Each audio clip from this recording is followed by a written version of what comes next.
Hi, and welcome to the show.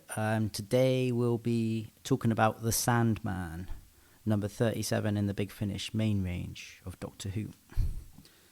So, continuing on from last week's, this is the first story that features the Galliari, I think.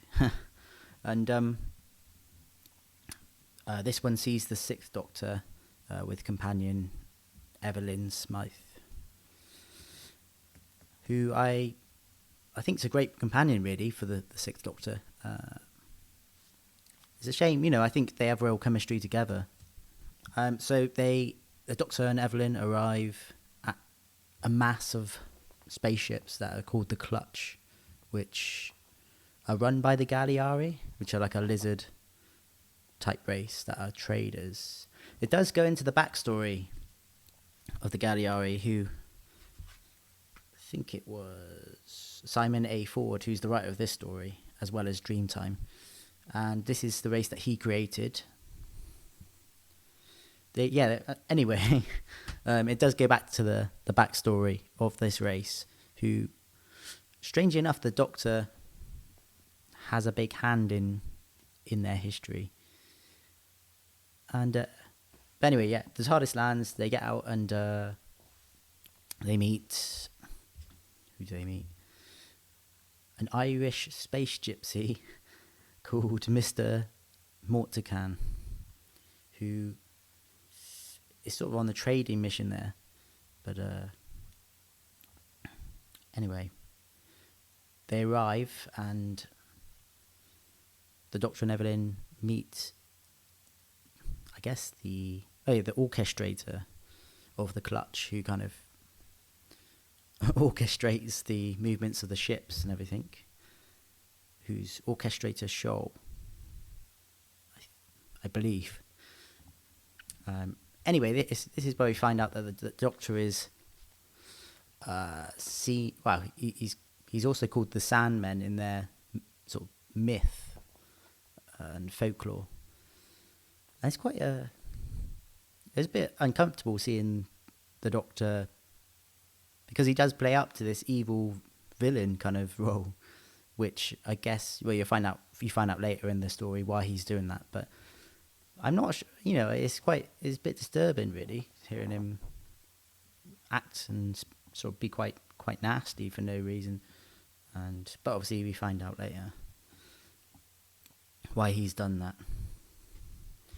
But I think that's the first story where that idea has been carried out, really, in Doctor Who, so that kind of is a first. But there's two.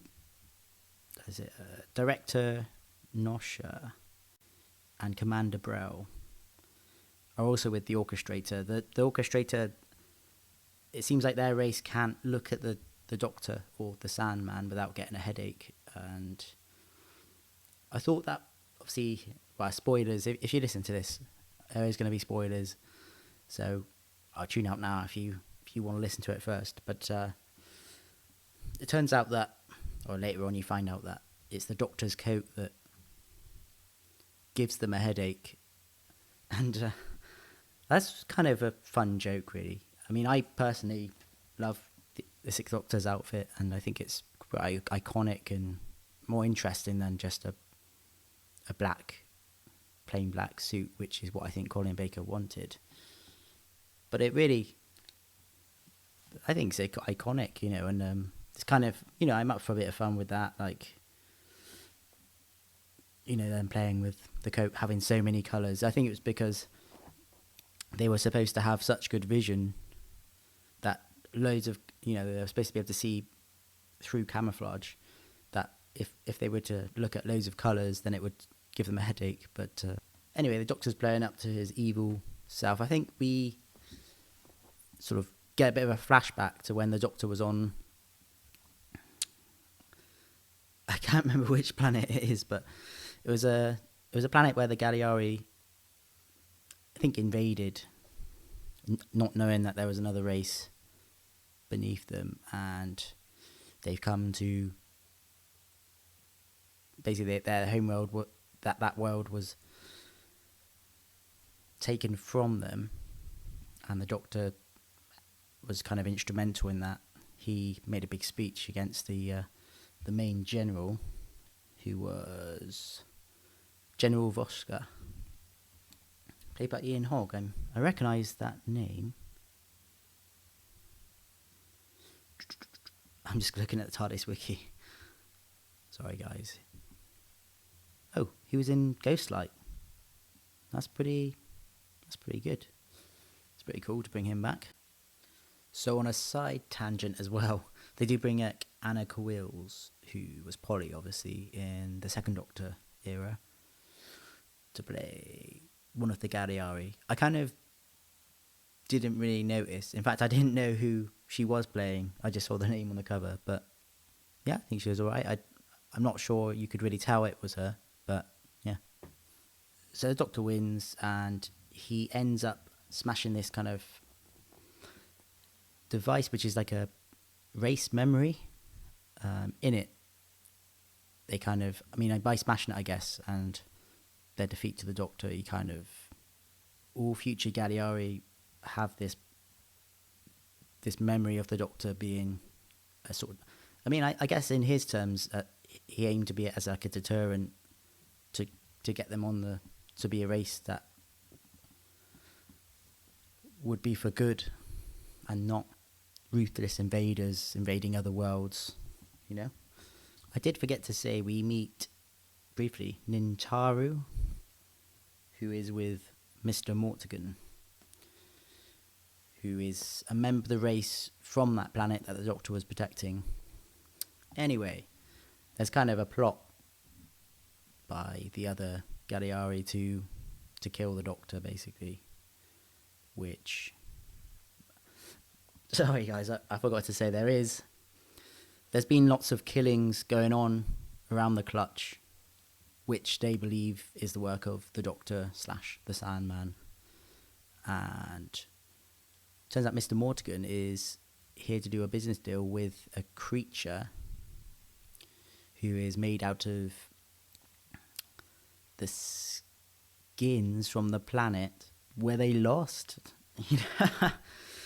And because it came in contact with the race memory device, like traces of it, it's kind of mutated it and gone back to their old ruthless self instead of their evolved state now. And it turns out that creature, General Voshka, or it has taken on his memory anyway. And it turns out he's the one, I think Mr. Mortigan has been delivering packages of traces, like remains of the race memory device. And it's been mutating him. And he's been one killing the other Galliari and taking their skins to make him more powerful, I suppose. They believe it's the Doctor doing these killings, but it's actually this mutation. We get a bit of backstory about, again, the Galliari having or holding birds as a special sort of religious icon, really, and their love of them, because Mr. Mortigan's also brought a delivery of canaries, I think it is, to one of the chief Galliari.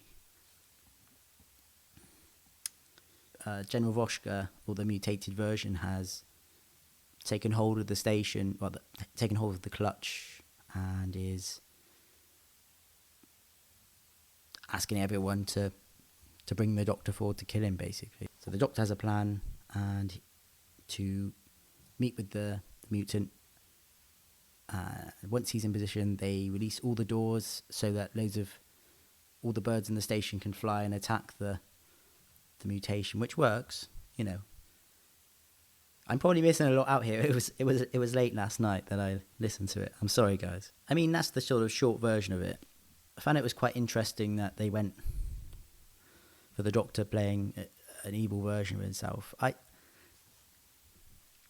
To me, I'm not sure it fully worked. It sort of still comes off like he's being a bit of malice to it, which it doesn't fit his. It's still quite a horrible thing to do, even though he didn't really do everything they believed he did. It's still kind of, we haven't seen the Galliari be massively evil to maybe warrant that. I think that's why as a viewer, it's kind of, maybe it doesn't warrant that quite extreme thing the Doctor's doing, because we as the audience haven't really seen it. I think those flashbacks were sort of to try and do that, but I don't think it was enough, and it doesn't fully come off. But it's an interesting idea to do. I think the setting of the clutch is at the 27th century, which is like a fleet, it's constantly migrating. I can't remember how long they said it was, but 125,000 year journey of just constantly moving and living in this, generations living and dying, as all the ships constantly go on, was kind of cool. I think that's definitely, I don't think we've really seen that in a TV episode, so that was quite cool. Be a good setting to do a show. Comparing it to Dreamtime, which, in hindsight, I probably should have listened to Dreamtime after this, but the voices were a bit. See, this came out in October 2002, so a couple of years before. 3 years, I think, before Dreamtime. But the voices I did find were a bit hard to understand of the Galliari. Maybe the effect wasn't quite developed enough, or the actors were going sort of a bit ham on it. Something wasn't that great, but obviously in that Dreamtime, I think the voices were a lot better than in here. As like a race, they're kind of slightly different in this one, and as to how they kind of seem a bit emotionless in Dreamtime, where in this one there seems like they definitely got a lot more emotion going on, which is kind of strange. I think we don't actually get another appearance on the Galliari, which, it'd be cool if they were to bring them back, but I'm not a massive fan of them. They're quite good though. Blimey, this is a short one. Yeah, 2000. So 20 years ago, this year, makes me feel quite old. I was only, how old was I? I was nearly 7 years old when this came out. So I'm not. But yeah, 20 years. It doesn't seem. I think the performance of the Doctor, Colin Baker, is quite good here. Maybe not in the scenes where he's shouting down at the planet at the Galliari, but that's probably because, for me anyway, we don't see enough of the Galliari being bad or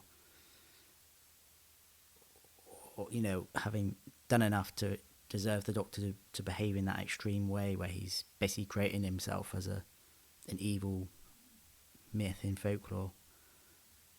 It doesn't quite come off for me, but each to their own. I did notice I guess as the listener, you're probably going to notice that the theme tune is still the Fourth Doctor's first theme, because they couldn't afford Colin Baker's one yet, and I don't know if that lasts up to the 50th audio in the main range, but yeah, I was surprised to see it at 37 still, but because I guess they're a couple or 2 years into making these now. Yeah, and that is the Sandman, and quite a brief one there, but I don't know if it's any better or worse than Dreamtime. It might be slightly better in terms of the story, more interesting. It's definitely more cohesive, like, what's the word? Sort of, it's less confusing than Dreamtime anyway, that the plot's more straightforward. What would I rate it? Well, so it's got an overall rating average of 6.3 at the time of recording. I don't know if it'll be great on replay value, because why the Doctor's behaving as he is. First time listen, I suppose it's interesting. I'd probably be inclined to give it a 6, to be honest. Yeah, I think a 6, which is slightly lower than timescales, which is a surprise to me. But yeah, probably a 6 out of 10. Let me know anyway in the comments, or if you think the same, or if you think it's underrated, or what you like about it, or what you don't like. I think it's quite a good sort of middle of the road story, but not sure I'd listen to it again, to be honest. Which I feel a bit harsh saying that, really, because it is, it's still quite good. But yeah, not quite sure what I'm going to be covering next. If you guys, obviously record just another sci-fi podcast. So I'm on Twitter now, and yeah, obviously we're on YouTube. So yeah, if you guys want to follow me on Twitter and send me a message or drop a comment of if there's anything from the main range you'd like me to cover, I can try and cover it. I did think about covering the audio Big Finish CDs of Star Cops, which I might do soon. I'll have a look at what I'm going to do next. But yeah, I'll be in the Big Finish main range anyway. So thanks for listening, and I'll see you guys next time.